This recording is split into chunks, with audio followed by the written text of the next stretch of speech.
کو اپنی بارگاہ میں قبول و منظور فرمائے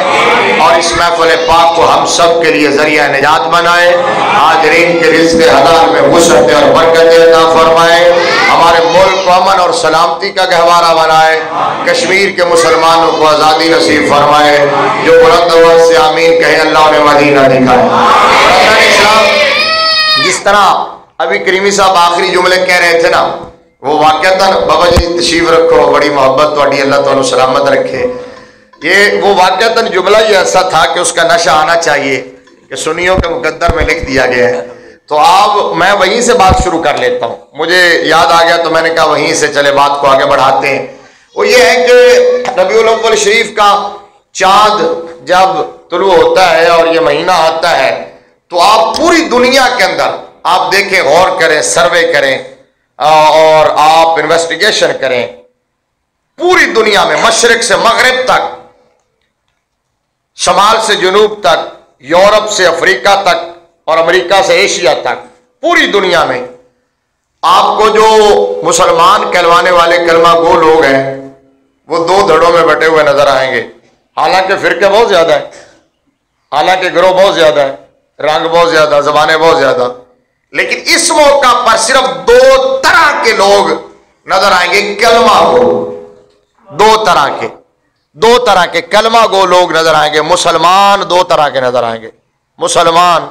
جو اپنے آپ کو مسلمان کہلواتے ہیں وہ دو طرح کے نظر آئیں گے، اور یہ یاد رکھیں کہ ہر مسلمان صاحب ایمان نہیں ہوتا، دلیل دے دوں گا اگر سمجھ آئیے گا تو سبحان اللہ، ٹھیک ہے نا، ہر مسلمان مومن نہیں ہوتا، مومن اور مسلمان میں نسبت تساوی کی نہیں ہے، مومن اور مسلمان میں نسبت عموم خصوص مطلق کی ہے، ہر مومن مسلمان ضرور ہوتا ہے، تو ہمیں سمجھ آئی، ہر مومن مسلمان ضرور ہوتا ہے لیکن ہر مسلمان کا مومن ہونا ضروری نہیں ہے، جو ہر مسلمان کا مومن ہونا ضروری سورہ حجرات میں اللہ تبارک و تعالیٰ نے ارشاد فرمایا قالت الاعراب آمنا قل لم تؤمنوا ولكن قولوا اسلمنا ولما يدخل الايمان في قلوبكم، اعراب کچھ دیہاتی آ کے کہتے ہیں کہ ہم ایمان لے آئے ہیں، تو میرے رب نے فرمایا محبوب ان کو کہو کہ ایمان نہیں لائے تم، ان کو کہو تم ایمان نہیں لائے، تم سمجھتے ہو کہ کلمہ پڑھ لیا، تم نے دستار رکھ لی، جبہ پہن لیا، داڑھی رکھ لی، نماز پڑھی، روزہ رکھا، حج کیا، زکوٰۃ ادا کی، تم نے ٹخرے ننگے کر لیے، تسبیح پکڑ لی، اجتماعات منعقد کیے، تم سمجھتے ہو تم مومن ہو گئے ہو، یہ ساری چیزیں نماز، روزہ، حج، زکوٰۃ یہ ارکان اسلام ہے، ارکان ایمان نہیں ہے، یہ ارکان اسلام ہے، یہ ارکان اسلام ہے۔ ہوں تو سمجھ آنا شروع ہوئی ہے گل، تسی پہلے تو ڈر گیا سو بھی کوئی نویں گل کٹ کے لے آیا ہے، حالانکہ کوئی نویں گل نہیں، پرانی گل نہیں، ٹھیک ہے نا۔ آپ سنیے، یہ ارکان اسلام ہے، ارکان اسلام ہے، فرمایا لہذا یہ جب تم نے اپنا لیے یہ پریکٹسز تم نے کر لی ہے تو تم یہ کلیم کر سکتے ہو، یہ دعویٰ کر سکتے ہو کہ ہم مسلمان ہوئے ہیں، یہ نہیں کہہ سکتے ہم مومن ہوئے ہیں، کیونکہ ایمان آگے کی چیز ہے، ایمان آگے کی چیز ہے۔ وَلَمَّا يَدْخُلِ الْإِيمَانُ فِي قُلُوبِكُمْ، ایمان تمہارے دلوں میں داخل ہی نہیں ہوا ہے۔ ایمان کس چیز کا نام ہے؟ وَمِنَ النَّاسِ مَن يَقُولُ آمَنَّا بِاللَّهِ وَبِالْيَوْمِ الْآخِرِ وَمَا هُمْ بِمُؤْمِنِينَ، کچھ لوگ ہیں جو کہتے ہیں ہم اللہ پر ایمان لے اور آخرت پر بھی ایمان لے، پہلا پارہ ہے، پہلا رکوع شروع ہو رہا ہے سورہ بقرہ کا، دوسرا رکوع شروع ہو رہا ہے۔ فرمایا کہ کچھ لوگ کہتے ہیں ہم اللہ پر ایمان لے، آخرت پر ایمان لے، میرا رب فرماتا ہے وَمَا هُمْ بِمُؤْمِنِينَ، یہ مومن نہیں ہے۔ یا اللہ وہ خود کہہ رہے ہیں ہم مومن ہیں، فرمایا میں خود فرما رہا ہوں یہ مومن نہیں ہے۔ یا اللہ انہوں نے تجھے مان لیا تو پھر بھی نہیں مان رہا، فرمایا میں اسے نہیں مانتا جو مجھے ماننے، میں اسے مانتا ہوں جو یار کو مانتا ہے، اسے مانتا ہوں۔ وَمَا هُمْ بِمُؤْمِنِينَ، یا اللہ دیکھو ادھر دیکھ کے سننا، آمنا باللہ وبالیوم الآخر۔ اب ابھی حضرت جملہ کہہ رہے تھے کہ ازلی ابدی، ازل کیا ہے؟ میرا رب ازلی ابدی، وہ ہر ابتدا سے پہلے اور ہر انتہا کے بعد ہے، وہ ذات بھی اس کی قدیم ہے، صفات بھی قدیم ہے، غیر مسبوق بالعدم ہے، اس سے پہلے بھی عدم نہیں ہے، بعد میں بھی عدم نہیں ہے، آدم تو وہ ہے جس اس سے پہلے ہوتا ہے جس کا کہیں سے آغاز ہو رہا ہو یا جس کا کہیں اینڈ ہو، جس کے آغاز کا بھی پتہ نہیں، اختتام کا بھی کوئی ہے ہی نہیں، نہ آغاز ہے نہ اختتام ہے، وہ ہمیشہ سے ہے، ہمیشہ ہے۔ اب سنیے نا، میرے رب تعالیٰ نے جب یا اللہ تجھے مان لیا، آغاز کو مان لیا اور اختتام روز قیامت، روز حساب، ڈے آف ججمنٹ، جب سب سے بڑا دن وہ ہے، اسے مان لیا تو پھر مومن تو ہو جانا چاہیے۔ یا اللہ مومن کیوں نہیں مانتا ہے؟ ادھر دیکھنا بھائی، فرمایا جو میں نے اشارہ کیا تھا، اول کو بھی مان لیا آخر کو بھی مان لیا۔ فرمایا میں مومن اس لیے نہیں مان رہا کہ انہوں نے اول کو مانا ہے آخر کو مانا ہے لیکن مرکز چھوڑ کے آ گئے ہیں، مرکز چھوڑا ہے انہوں نے، یہ بائی پاس آ گئے ہیں۔ اور شہروں میں بائی پاس چل سکتا ہے، ایمان میں بائی پاس، جو ایمان میں میرے مصطفیٰ کو بائی پاس کرتا ہے اس کا بائی پاس ہوتا ہے۔ میں انہیں مان لیتا مومن اگر ایک جملہ اور کہہ دیتے آمنا باللہ ورسولہ، اس لیے اللہ سبحان اللہ جڈی ڈلی آکی ہے اس گل تے بندی اونج دی نہیں سی ویسے، آمنا باللہ ورسولہ اگر یہ کہہ دیتے تو میں مومن مان لیتا، اس لیے اللہ حضرت نے کہا انہیں جانا انہیں مانا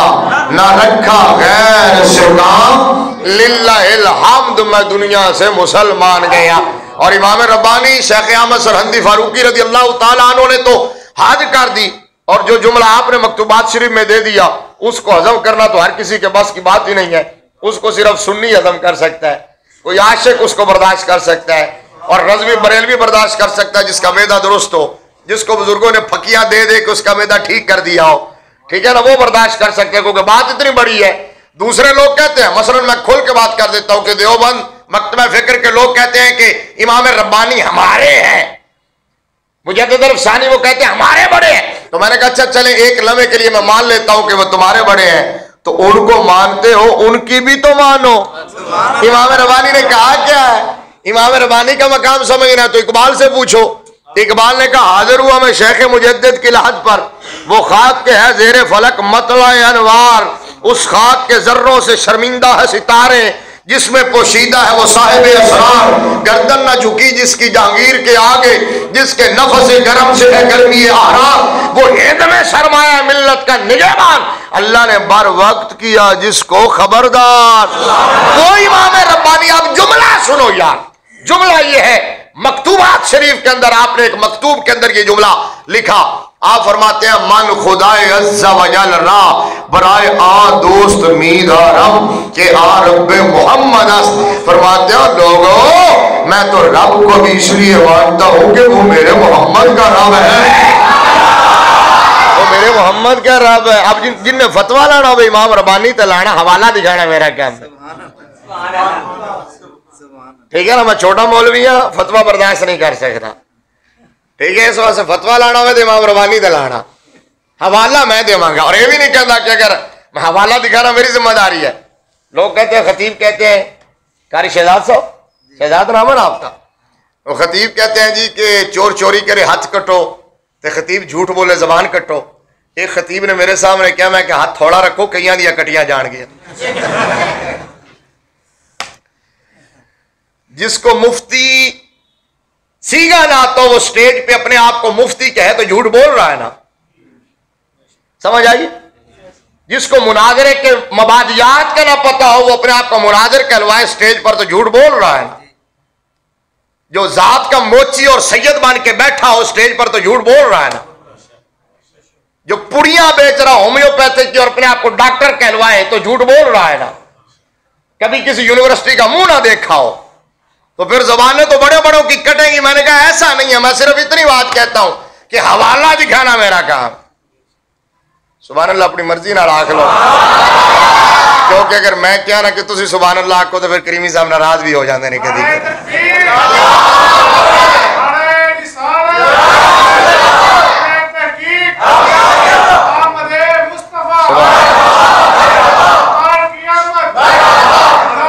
اچھا جی سنیے، آؤ محبت کی باتیں، ٹائم تھوڑا، میں اس لیے جلدی جلدی باتیں کر رہا ہوں۔ بخاری شریف، صحیح بخاری، جو بخاری کی رٹ لگاتے ہیں ان کو تو بخاری کا نام ہی نہیں آتا۔ کبھی اس ملا کو چوک میں روک کے پوچھو اس کو کہ بخاری کا اصل نام بتا، ٹھیک ہے نا, ان کو پہلے نہ دس پھر حوالہ بخاری کا دے مانگے. کو بخاری تو اس کتاب کا نام نہیں ہے, بخاری تو مصنف محمد بن اسماعیل وہ بخارا کے رہنے والے تھے, بخاری ہے, نام بتاؤ کتاب کا. اب اسی کتاب میں جس کا وہ حوالہ مانگتے ہیں, میں بھی آپ کو نام اتنی آسانی کے ساتھ